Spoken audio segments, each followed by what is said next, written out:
just wanted to, we do have a pretty amazing season of author presentations this fall. And usually our events are always on Wednesday, but for some reason this fall they seem to be sliding to Friday as well, because we have people coming from further afield. And we have a few occasional Saturdays, like Lizzie Boyd and Tommy DePaula, who actually, did anybody hear his interview on NPR this morning? No. Tommy DePaula was interviewed about his new book, Quiet, which is all about basically disengaging with your devices and engaging in the world. And it was just a really sweet interview. He's a wonderful man. That's an aside.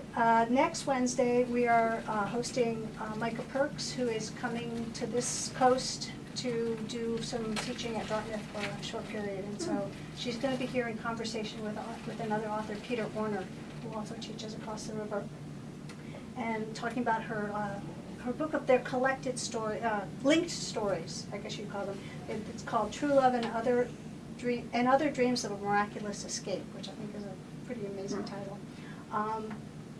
2 weeks from tonight, Walter Wetherell, W.D. Wetherell, who lives in Lyme, has a brand new collection of short stories. We just got it in today. And he'll be here talking about that. And in November, we have Madeline Cunin with her new memoir about heading into the 80s. And Ed Koren, who has a collection of his cartoons, his Fuzzy People cartoons. And so they'll be here in November.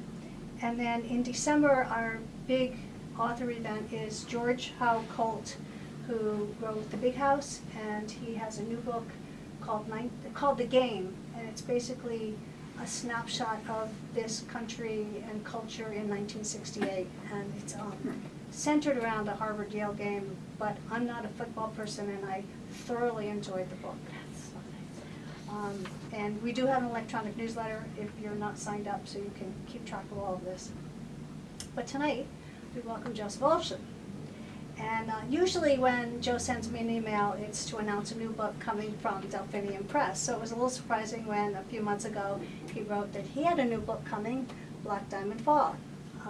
He's published now 11 novels, and the first being the award-winning Clara's Heart, which maybe some of you have read. And then it's been 6 years since Cloudland was published, and that was set here in the Upper Valley. It was sort of interesting to be reading a novel about the place I drive every day. He's written extensively for newspapers and magazines, including the New York Times and the Wall Street Journal and the Guardian. And he's also taught graduate and undergraduate courses in creative writing at New York University. And a little bit about the publisher he works for, because it's pretty amazing little publisher. It was founded in 1986, and it publishes original voices in contemporary society. And its first book was an anthology that featured our own Grace Paley. So it just circles right back to the Upper Valley. But this new book, Black Diamond Fall, is set in present time. And so you've got cell phones and tracking devices and things that wouldn't be in a mystery that was set even 10 years ago. And it's based, even though it's based on two historical events, one was set in 1971, which was the disappearance of a Middlebury student, and 2007 when the Frost House was vandalized. They're both part of what happens here. And a reviewer for Booklist wrote, "As much an engrossing and rich examination of the consequences of desire as it is a painstakingly and sublimely constructed mystery." I thought that was an interesting balance of two parts of praise. So without further ado, Thank you. the floor is yours. Thank you, You're Liza. welcome. And I have to say, I mean, we're talking about presses and writers, but I love doing events here, and especially it's a really wonderful independent bookstore who supports us writers, and I love to support them. And so, even if you don't buy my book tonight, you should buy a book from the bookstore. I just want to make one slight correction because I need to. There actually, the disappearance of the Middlebury student, there was a disappearance in 1971. But the student that I'm writing about actually disappeared in 2007. So right around the time the frost, and there's a reason why I'm saying this, because something really amazing happened to me last week when I was on my book tour in New Mexico. But I'll get to that. I just want to say this, that I've made my career writing what's called literary fiction. And before my last book, Cloudland, was published, I had a conversation with my literary agent who said, well, Joe, you've written about being Jewish, you've written about being white, you've written about being gay, you've written about love. There's really nothing more you can do. So if you have to find another venue to express some of these thoughts and ideas, and I think you should consider, since you are a narrative writer, the sort of suspense, sort of mystery genre. And so I actually really thought about that, and I had heard about this story of these women who had disappeared in the Upper Valley in the late 80s. And one of my friends actually had discovered one of the bodies, and so this was my way in writing about it. So that was my first book. But in the midst of doing some research for the first book, I heard a story about this young man at Middlebury College who disappeared. And a psychic that I know told me that she had been called in to help them try to solve the disappearance of this young man. And so she ended up, woman had two or three children. She ended up meeting the parents of this young man, and became sort of very bonded to them, and was very affected by the fact that they couldn't find their son, and she had some ideas. And she ultimately helped them solve the crime, but it wasn't a crime actually. It was a disappearance that probably had to do with him having a few drinks and going out out for a walk in the middle of the winter, and falling down, and probably not getting up, and just freezing and being hidden, and then eventually he was close to the Otter Creek and his body went into the river. So as Liza said, the novel is framed with this, and also the vandalism of the Robert Frost house. But I have to tell you the story of what happened to me last week, because it really kind of resonates, and I think it's important for this. So I have been going around the country promoting this book, and I tell the story of this young man. It's based on the disappearance of a young man at Middlebury College, and the way I tell it is that the way I was telling it is he's from Arizona, the West, and he had come to the college. This is his second year, and he couldn't really afford to go home for the holidays, so he stayed on campus when it was shut down. And so the fact that he disappeared wasn't really noticed right away because there were so few people on campus. And so that was my way into the novel, and so I was out west, and I was in Albuquerque, New Mexico, and I was doing a reading at a very, really nice independent bookstore, very much like this one. And some people that I knew came, my partner and some of his coworkers came, and there was a young man who was sitting in the front row who was probably maybe late 20s, early 30s. So I did my whole spiel. I talked about the book. I talked about how I came to write these sorts of novels. And afterwards he came up to me and he said to me, "This person that disappeared from Middlebury College, you said he was from Arizona?" And I said, "Yes." And he said, "Well, was this guy's name Nick Garza?" And I said, "Yes." He said, "Well, actually he was from Albuquerque, and he was my best friend." Wow.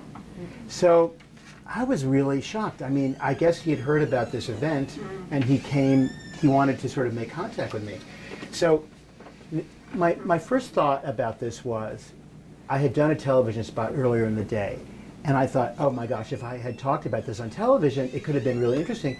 But then I thought to myself, no, because this man's family probably lives in Albuquerque, and maybe it was good that I made the mistake.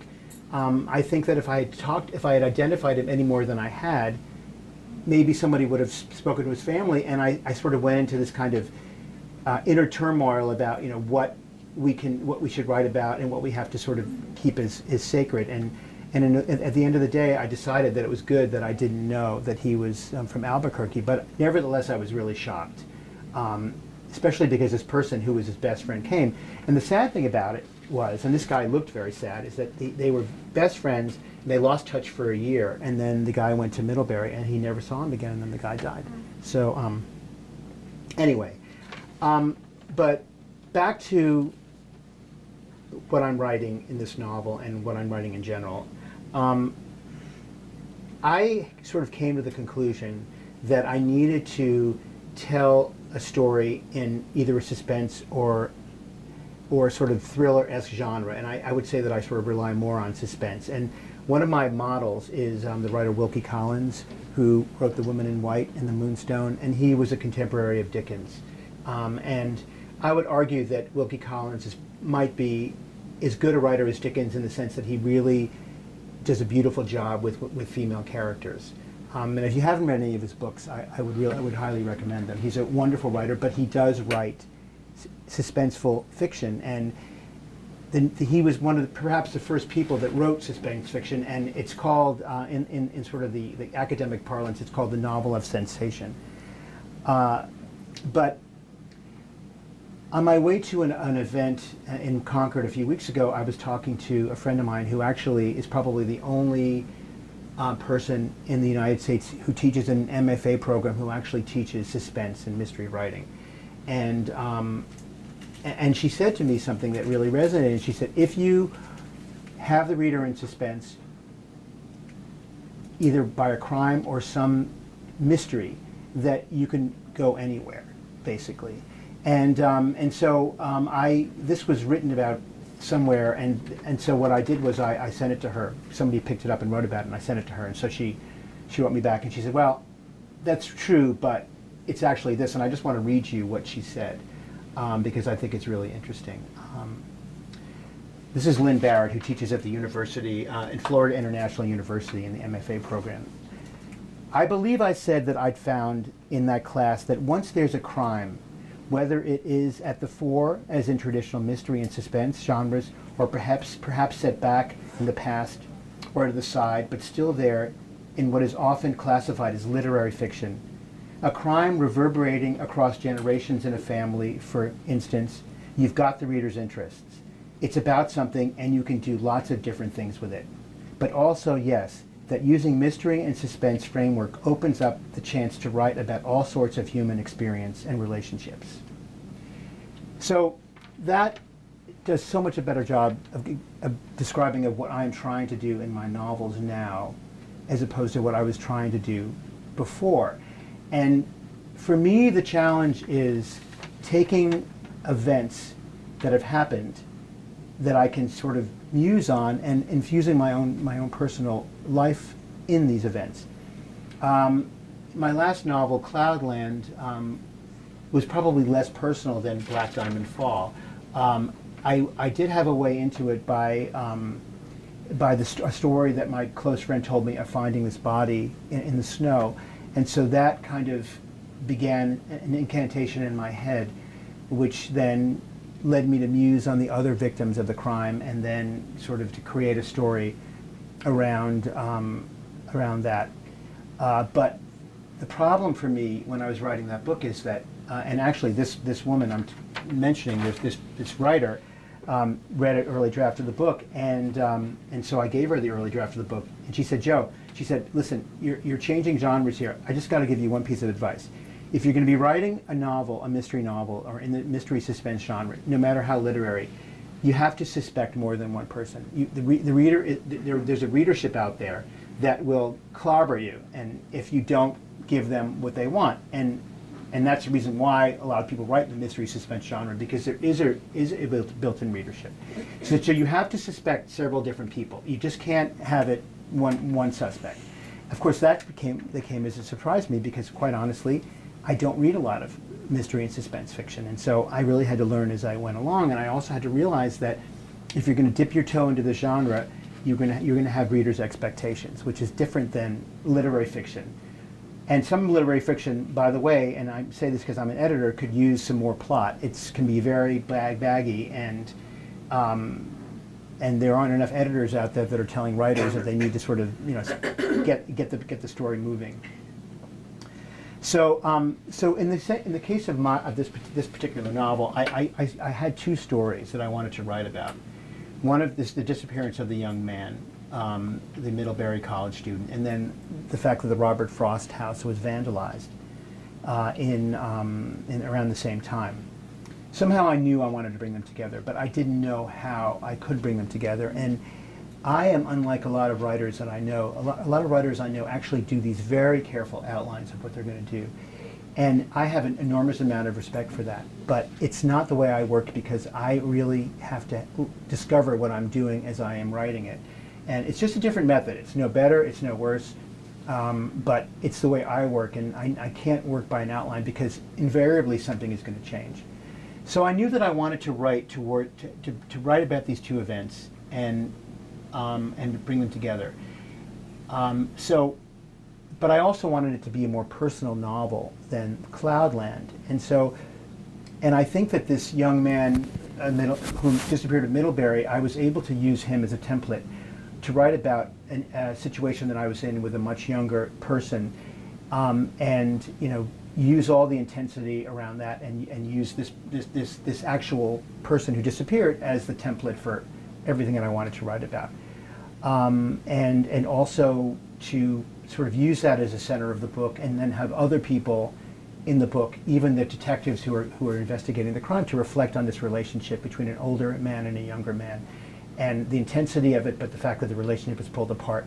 And one of the things that I tried to do in the novel, when I had one of the detectives investigating, is that this detective is probably the same age as my middle-aged protagonist, and he's married in a relationship that he feels is dead, and he loves his wife, but his wife doesn't really love him. And he comes to envy despite the fact that the male protagonist who was involved with the younger man, the detective comes to envy the suspect, an older man whom he's investigating, because at least he has a relationship it's alive and is passion, and meant something a great deal to him. So these are the basic frameworks that I was working in, and of course then you have to tell a story, and you have to somehow have other characters who are related to the character that you're writing about, or the central character, who is the disappeared young man.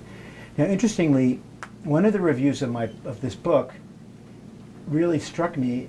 And in the last line of the review was something about the reviewer was pointing out all the lies that people tell one another in the novel, and I just had no idea that this was going on. And I thought, yeah, I guess it's true. I guess people do really lie to each other. I mean, the students that are involved with this young man who disappears, who are his friends, and two of them who were his lovers, or one of them was his lover, a woman, lie about their relationship to him, and they lie to the police, and then other people lie to the police, and there's a whole bunch of lying that goes on in the novel, which the police have to try to unravel. And I never realized this until till I read this review. And of course, everybody has a reason for lying, and the most important reason is that some of these students who were with this man, and when he disappeared, don't want the police to know that they were with him, because they don't want to be investigated, and they're afraid of being suspected. So that's the basic framework of the book. And I feel like I'd like to talk about how I came to write it more than actually read. I mean, I don't know if you all have, when you come to readings, you have people read, but my thought is to sort of open this up to discussion, and also to try to weave in the fact that I too am a publisher, as Liza mentioned, and a very large part of my life is acquiring and editing other people's books, and it's a difficult job. It brings me a great deal of satisfaction and excitement, and sometimes it's even more exciting than what I'm doing in my own career. So I mean, I'm happy to take questions about what it's like to be an editor, what it's like to be acquiring editor, and publishing other writers. I've had the distinct opportunity to edit Pulitzer Prize winning writers, and National Book Award winning and nominated writers, and by the way, I find that the more established writers are easier to edit than the first timers. With the first timers, there's lots of pushback, and sometimes they drive me crazy. They really do, But anyway, so any questions? Anybody want to sort of start a discussion, or? Yes. So I have a question. As a writer, do you ever, as an editor, do you ever see a script, a manuscript come in that the idea is great, but the writing really isn't, and you wish you could take it and Well, you know, really it's redo it? You want to fix it. well, it's interesting because I had thought that, first of all, we get some good submissions, but we don't pay a lot of money. So often, books will go to bigger publishers who pay more, and then if they don't buy them, we get the. And sometimes we'll get books that need a lot of work, but I can see the potential. And so, and I sort of bill myself as the person who can really edit and pull a book up. But I have to be honest with you, the couple times that I've done it, it's just too hard, and it caused me a lot of stress. So now I don't want to do that anymore. Interestingly, the book that I mentioned to you that's talked about in the New York Times today as one of this group of dystopian sort of feminist science fiction, this book needed a tremendous amount of work, and we almost turned it down. And what happened basically was that we had published, this is a Pakistani writer, by the way, whose name is Bina Shah, and she wrote a novel called Before She Sleeps, which is about, it's a sort of Handmaid's Tale that takes place in Pakistan. And in fact, Margaret Atwood ended up giving her a blurb after the book was published, which was a big deal for us. But we had published an earlier novel of hers, which was very, very finished when she sent it to us, but she sent me this, and it needed a lot of work. And my publisher, the woman I report to, wanted to turn the book down. And I said, we can't, because this is our author. We really have to try to give her a chance. And this poor woman, what I made her go through, and she was such a good sport about it. She did basically everything, except maybe one line that she didn't want to change. And the book got a start, Publishers Weekly, and it's gotten great reviews, and it's been talked about, and it's been L.A. Times and the New York Times. The New York Times just did a piece on her and these other writers. So it's done really, really well for us, and yet we almost turned this book down. We almost turned it down. And it obviously I think it got a lot better. I mean, I hope it did, but it seems to, because there has been one single bad review of this book so far. Wow. So, questions, anybody, or? I'm thinking about Yeah. the author and just wondering, does she still feel ownership of the book? Yeah, it's interesting That's because tricky. we did a there's a website called The Millions, which is a literary website, and we actually did a Q&A together, and I interviewed her. This was sort of set up by the publicist, and then we went back and forth, and I was asking her questions about the writing process, and then she ended up asking me questions about my writing process. But one of the questions I said to her was, I know this is really tough, and there were some difficult moments, and so how do you feel about this? And she said that she felt that it was worth it. She felt that what she got was a better book. But the thing is that I have the luxury of publishing 5 or 7 books a year, and I do it all myself. I mean, I edit all myself. But people in my position at bigger houses have so many books, and they just can't. They don't have the time to edit, and so what happens is you have a lot of books that are not really being edited. Right. And that's number one. Number two, it's falling to the agent to edit the book. And so I try to give everything to my authors that I don't think I ever had as a writer. And That's great. unfortunately, even though I've had some really, really good publishers, I haven't had the best editors. And I've had to get a lot of my editorial input from friends who are other writers. I mean, that's for me what the best input I've ever gotten. But I like to think that my authors, I try to give them whatever I possibly can, and it's often a lot of back and forth, back and forth, back and forth. And the next question is, well, do you learn about this process from doing that? And I have to quote Grace Paley, who was one of my mentors, and she told me once that she said, every time I sit down to write, I have to learn how to write all over again. And that was, of course, somebody who's a master of the short story. That was really interesting to hear. And I think that it's every time you sit down, you have to wrestle with the material. So I can point out all these mistakes that my writers are making, but then I'll make the same mistakes myself. Because obviously I don't have the same kind of objectivity towards my own work that I have towards the work of the people that I edit. So, you had a question. Yeah. Eric. When you dive into a new genre like this one, or at least a new direction, you got your storyline that you want to put together. Sort of, yeah, yeah. When you start, or let's say the first 25% of writing it, you have an inventory of characters. How often do you have to go in and dive into the barrel and find new characters as you go along because you've painted yourself into a situation where I need more Well, than I thought I did to carry off the character density that you want for the message? well, I'm going to answer this question a little bit obliquely because I discovered that it's impossible for me to have a main character in a novel that's not based on somebody that I know. And if I go back through all the fiction that I've written, the main characters, I mean, some of them are based on me, but also like family,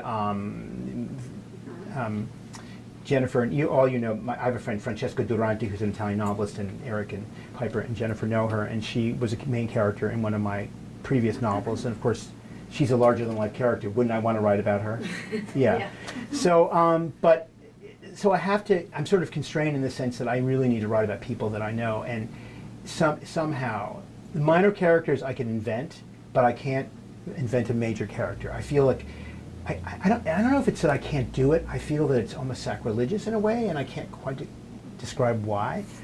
So, I mean, there's always a room for a character that you can create, but if it's sort of beyond the ken of people that if it's a major character, then I'm in trouble. Because I think if at least I believe if I really try to make a major character out of thin air, that it's gonna fall flat.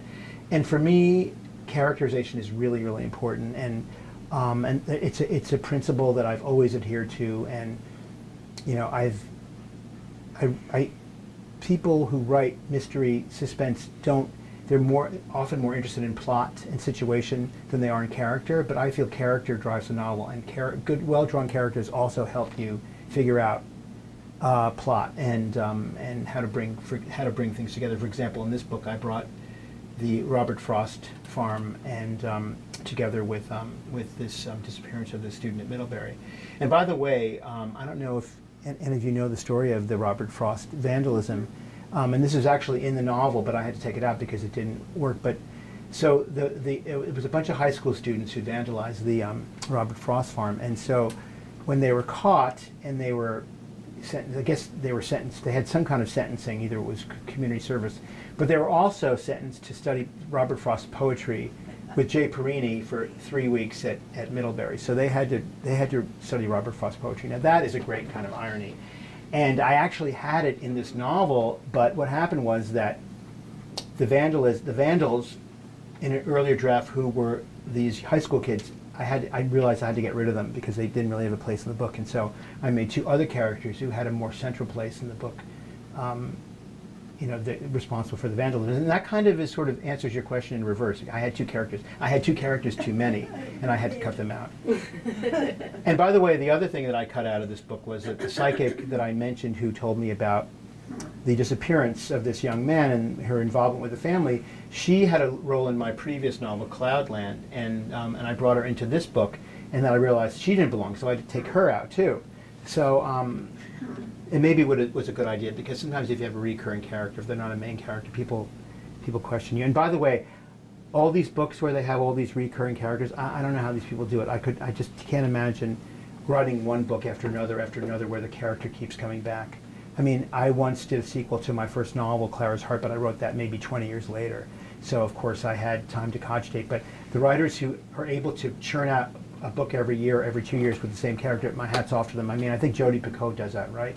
And it's not usually the same. Oh no, so they're all standalone? Archer Yeah. Mayer does. Archer Mayer does, yeah. Elizabeth Yeah. George. Yeah, Elizabeth George, yeah. Archer and Louise Penn. Yeah. And many others, I'm sure. Yeah. Do you always know what the wrap-up of the novel is when you start, or is No. that part of your process? No, it's part of the process. I mean, I have an idea where I want it to end. And because of this book starts in a certain place, I knew I wanted to go back to where sort of the real action of the novel begins in Utah, and I knew that I had to go back to Utah when the book ends. But most of the book takes place in Vermont. So, yes. Back to the editing and the new writers. From when you first started editing, I wondered if there was a difference between new writers before and now, if it's changed much, and also if you have a template or you just deal with each one individually as to how you deal with the pushback. And is there ever a time when new writers are just adamant and there's ever been a question about whether you'd even keep the book and tell them, well, you know? Unfortunately, yes. I mean, that's what's so stressful about it. I mean, this book that we're publishing next April, I have to be careful. The author is an editor of a literary journal and has a lot of writer friends. And there is a third chapter of this book which just was clotted with flashbacks and descriptions, and we just kept trying to get her to change it, and she wouldn't change it. And the publisher was really, the publisher actually, I had to really push to acquire this book. This is another situation where I took on someone that needed more work than maybe I should have realized that, but she wouldn't budget. And then finally I sent it to my copy editor, who is an editor emeritus at Norton, which is a very good New York publisher, and she edited books for years, and now she does copy editing, and she agreed with me. So we finally got this woman to make the changes, but still they're still not to my spec. I would still like it to be clearer. But we almost turned the book down, and I just finally, I mean, we got so far into it that we really couldn't. But and the thing that I find frustrating is that if someone was doing with me, I would be so grateful for someone to show me how I had clotted up a third chapter. But you know, the problem is that when you're dealing with someone who's an editor of a literary magazine and has lots of friends, you know, what they do is they say, well, this is what happened in this situation. Well, I showed it to 5 of my friends, and they all said that I'm right. So of course, they don't have the same kind of objectivity that the writer has. I don't want to indict this poor person, because actually the book is in really good shape, and it's a good novel, but it was really tough. Now Alison Lurie, who's a very famous Pulitzer Prize-winning novelist, my time editing her, I mean, it's been a lot easier. And sometimes she pushes back and she says no, and I think, okay, well, she's 90 years old, so I'm not going to push this. But it's been a lot easier to deal with. Have you found a difference between new writers back many years ago to now, or is it just pretty much the same new writers versus older, long-term writers?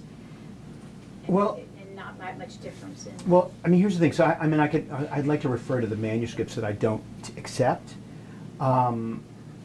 It seems to me that since I started publishing myself, there's so many more writers out there, and that's because a lot of them go to these MFA programs, which, by the way, are fueling. They're carrying the costs of a lot of English departments in the U.S. I mean, there are so many writing programs, and they need them because there's so many people that want to be writers, and so that's going to give an English department money as opposed to someone who's going to go and get a master's and PhD. We just don't have those kinds of people anymore because they don't feel it's practical. But of course, writing is romanticized, still romanticized. So you have these students who come out of these programs, and there's a certain kind of sameness to the writing, and I think part of it is that people, because these programs are so competitive, that the writers are afraid to take risks, and so what happens is they kind of conform and they sort of produce these works that are very kind of similar. Also, I have to say, I mean, I don't know, there's a certain kind of compression that is lost now. I mean, if you think about back 25 or 30 years, before the internet, before iPhones, before all this stuff, when people were just reading books, going outside and playing when they were growing up, and not sort of hunkering down over a computer, I mean, it's good for it builds the imagination. But now younger people have so many outlets, and my fear is that there isn't the compression that builds up that there should build up. I mean, and a great example of compression is the 19th century. You have all these really, really wonderful novels, but people didn't have. I mean, they were sitting at home or they were traveling, but it took a long time to travel. It took a long time for a letter that you wrote to somebody to get to that person. So that is much more conducive to really fine fiction. And you see these books, for example, George Eliot, in writing some of her really long novels, I mean, she wrote them in a couple of years. And some of them are almost perfect. And how is she able to do that? And so I don't think there's the same talent today as there was. And I think part of that is that we have all these other outlets, these competing media, and also just students, younger people who are sort of getting diffused, their attention's getting diffused by phones and by videos and whatever Twitter and and social media and all that kind of stuff. I think it's not good for the writing world. I really don't. And yes, I mean, their critics are always going to be anointing writers and saying, oh, this person's a genius. But actually, I think that there aren't that many really, really fine writers that have come out in the last 20 years, I mean, in the younger generation. And the older generation, I think, is really, still has the writers that have really, really done something. And that's because a lot of them haven't grown up with social media and iPhones and all that. So I hope that answers your question. Well, it just, when you said about the compression and whatever, I just had a thought, well, someday the great American novel may be, how many characters in a Twitter? Yeah, no. But how many, the great American novel will be Right. a great Twitter saying or something, you know what I mean? I don't know how many. Well, people have already, people have actually written novels that are made up of Twitter posts. I mean, those have happened. I mean, I have not read any of them. Yeah. Yeah. Right, haven't there? I'm asking you, because I think you might know. I thought since Piper's the youngest person, that she might Trump's know. written a great deal of fiction. Yeah, there you go. Absolutely. Yeah. There you go. It's going to get collected, and it'll probably be published and become a bestseller. Yeah. With his audience anyway.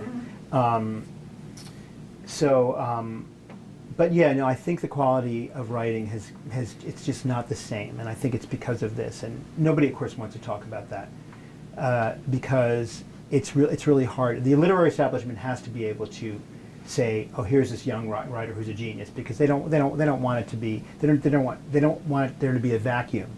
But I would have to say that a lot of stuff that gets published, I don't think is all that great, and stuff that's really, really great that gets published maybe by a smaller press doesn't get any recognition. So, and especially now, because there's so many books published. I mean, so many books published. I mean, you have no idea.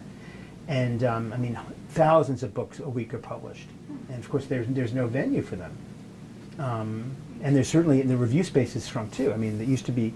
I mean, friends of mine and I talk about how it used to be when we publish a book, within 2 weeks, everybody reviewed it, like all the newspapers. But now it's not like that anymore.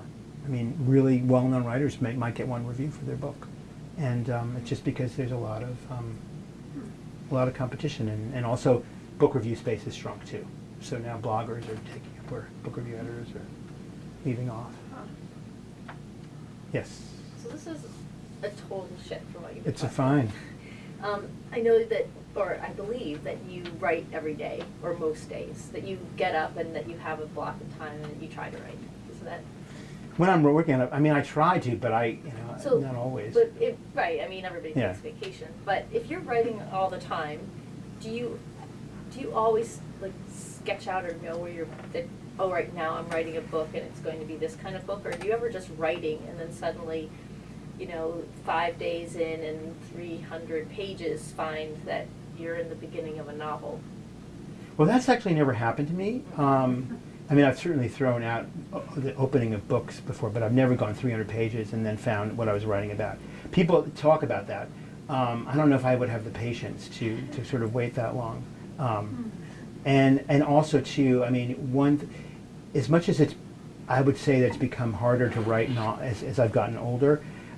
But I'm more discerning about what's just not good, and I can just say, this is not any good, so I just throw it out. Whereas when I was younger, you'd like to think everything you're doing is really good, and now it's just you have to kind of fight to believe what you're doing is good. But are you ever just writing without a novel in your mind?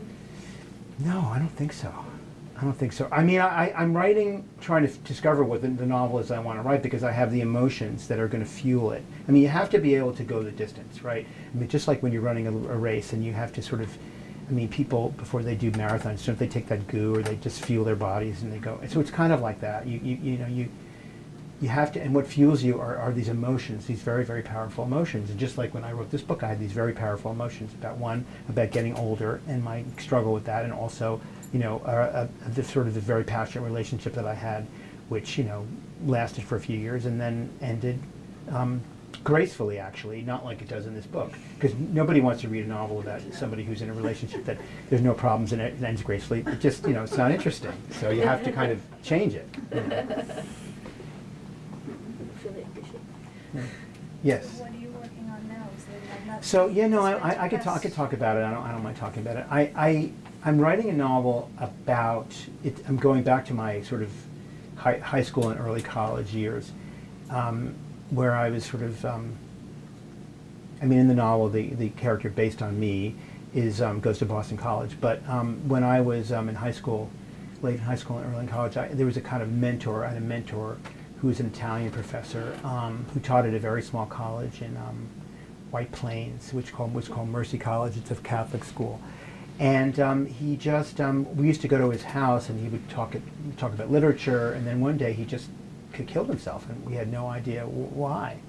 And so that was kind of shocking. And so I decided I wanted to go back and write about that time, and try to figure out, at least in the novel, if this man killed himself or if he was forced to kill himself. So I've come up with this whole plot.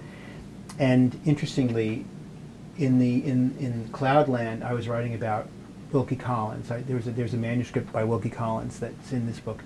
This book I write about Robert Frost. And in the new novel, the Italian writer Primo Levi has figures. And I don't know if any of you read Primo Levi, but he's a really wonderful Italian writer. Did not write fiction. He wrote nonfiction about his time in the concentration camps. And his book, Survival at Auschwitz, is probably the most famous and most beautiful account of a concentration life in a concentration camp that's ever been written. So that's basically what I'm doing, and I'm maybe 100 pages in. So, and it's a lot funnier than this book, I can tell you that. But as far as that, I don't really know where it's going to go. So, anybody have any more questions or? All right, well, thank you so much for coming. Thank you. And thank you for supporting this wonderful bookstore.